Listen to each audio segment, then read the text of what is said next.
Welcome to 10 Minutes With. It's a podcast for people who want to listen to podcasts but don't have all day. We've got a quick chat with someone you might be interested in learning more about in about 10 minutes.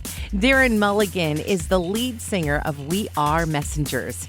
Now, when I last saw you guys in concert, I remember thinking, man, they have a lot of hits. Yeah, it's strange, you know. I was actually talking to someone about it yesterday.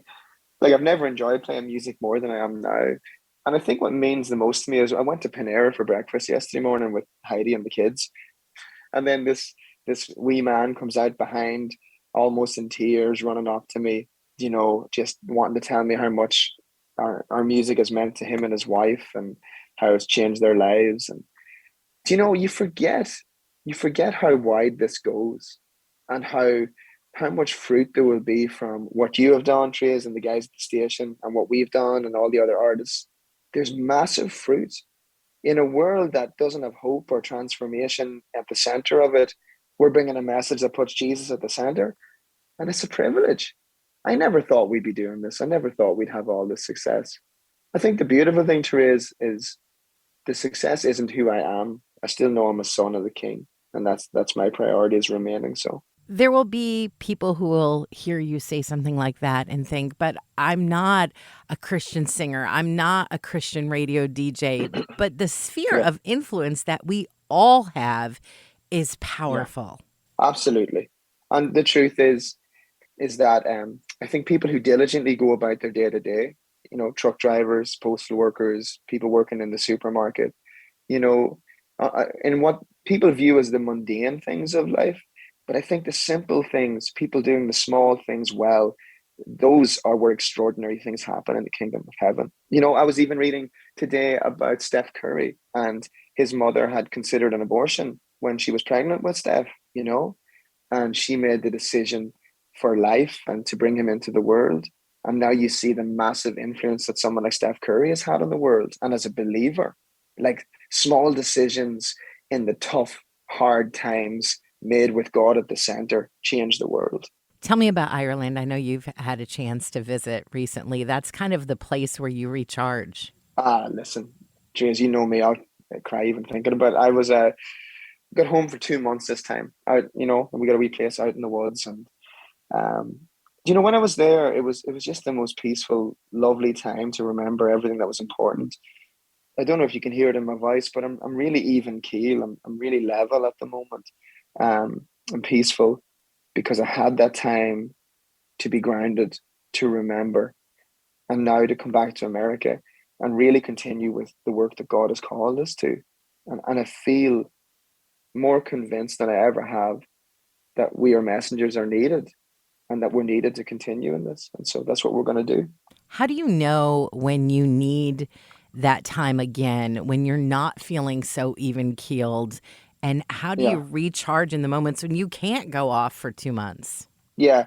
And I realize in saying that I went off for 2 months how privileged sounding that is. And it is privileged that I can do that, you know, and we can still pay our mortgage. But I think what people don't realize is that when I go to work, when me and this team go to work, we're working, you know, 16 hours a day for months and months and months and months. And so how I knew I needed it this time, Therese, was I think after the accident I had in February and then after being sick again, my body started to shut down. Like I got to a place where um, I was getting heart tests and they were showing that my heart was potentially failing and my muscles were shutting down. I couldn't. I was in agony. I was struggling to walk to stage when we were headlining. I play the show and I could barely walk down the steps of the stage to make it to the bus. So my body was shutting down and my mind was exhausted. And I knew it was time. If I didn't stop, I knew my family was going to lose me, and I knew I wasn't ready for that. I want time to be a good daddy and a good husband, and I want to honor the people like you who have honored us so well all these years, and really finish the mission of We Are Messengers really well. Your show at Kingdom Mound is not going to be one that's loaded with pyrotechnics and fire machines and strobe lights. That's not who you are. What No, will we get from that show? you will get rock and roll, you will get rowdy, you will get a strangely large number of hit songs, which I still can't believe we have. But more importantly than that, you will get a band who, when we look out into the audience, um, we will see you. We will remind you that you're known, that you're loved, and you'll get a band who have realized in the past year that you're not coming out to see us, as fans at the show or whatever. We're actually coming out to see you guys.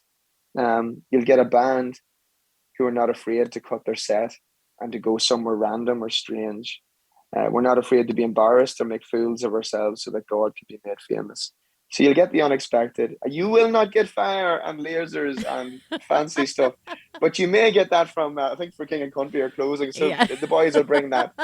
I love that. Like, I love the small bone boys. We're like two sides of the same coin.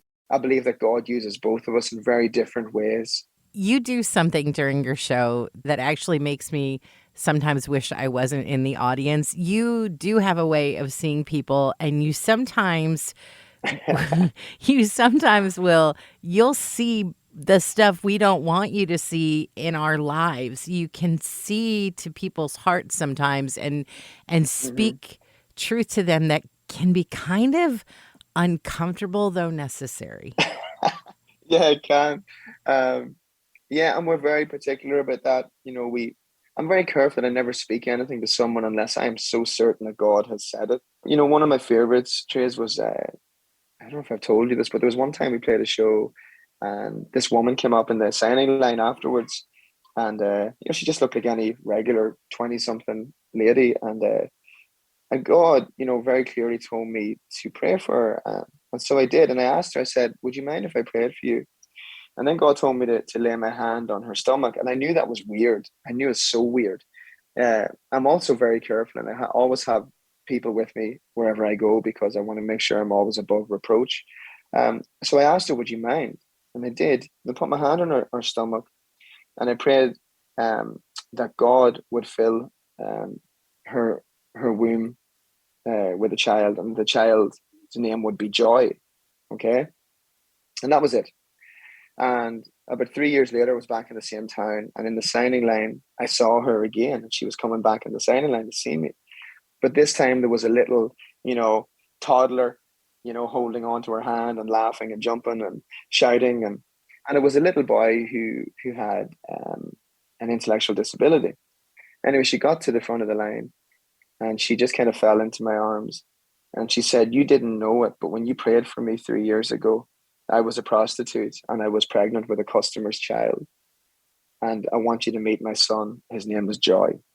So I have to trust my God and be embarrassed enough to take those risks, because if I don't, then I will miss out on the fruit that God is allowing me to be a part of. Do you sometimes wonder if maybe music is just the means that God has given you in order to have those moments in people's lives? Absolutely. Like, I don't even wonder, I know it. Like, it's music is the vehicle for the gospel to move forward in my life and in the lives that I reach. I have a great passion for music. I love crafting songs, and I have a passion for making excellent music that I try to do every time.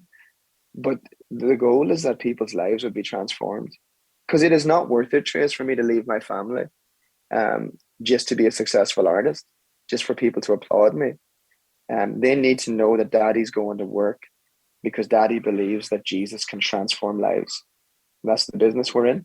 I'm always tempted to ask like these silly little questions on interviews like this, but with you, it's so hard because everything is so deeply spiritual. And I want people to know that you really are a fun guy. But I don't know why I, we always end up in these very heavy conversations. well, we end up in heavy conversations because you care, Chiz. Hmm. You're not going through the motions with me, and I'm not going through the motions with you. And yes, anytime we're together, the both of us laugh a lot. I'm a super fun guy, and I'm a super chill guy, for the most part. But the things of God just kind of, I think at the core of it is just my great sense of desperation for God in my life, because I know how weak I am. I know how prone to wander into sin I am. And so when I talk about him, it reminds me of my condition. Like, if I don't talk about Jesus, I can just, you know, do stupid stuff and switch off. But the minute I mention his name, it's like, oh no, that's the king. And he reminds me of my condition and of the great importance of speaking about him with reverence and awe and fascination. The Kingdom Mound theme this year is Psalm 66:1. Shout for joy. What does that mean to you? Joy. Joy is the only thing I have to hold on to a lot of the time. Joy is knowing that I could have died in the last few months and I would have been perfectly okay with that because I would have been with the king. Joy is knowing that at my worst, he sees me at my best. Joy is being able to dance in the dark, in the hard places. And I have that. And a band like us, because we're a rock and roll band, the idea of shouting for joy is particularly attractive to me. I grew up with music that was full of passion and fierceness and intensity, and we bring some of that. And so we are a band who shouts with joy. And for as long as God calls us to do this, that's what we'll be. If you've enjoyed this episode of 10 Minutes With, be sure to subscribe so you don't miss the next episode. You might also consider giving to Family Life, the listener-funded ministry that makes this and other podcasts possible. Go to familylife.org and find out more about what we do. Did you know Family Life offers a variety of podcasts? Get up to date with Family Life news. Enjoy some family time with Family Life Kids. There's If That Makes Sense, a Family Life original podcast where they talk about what life is really like as a Christian in your 20s. And Terese Talk, a podcast to help women better serve their families and their community. They are all free and on demand at familylife.org. Just click podcast in the radio menu.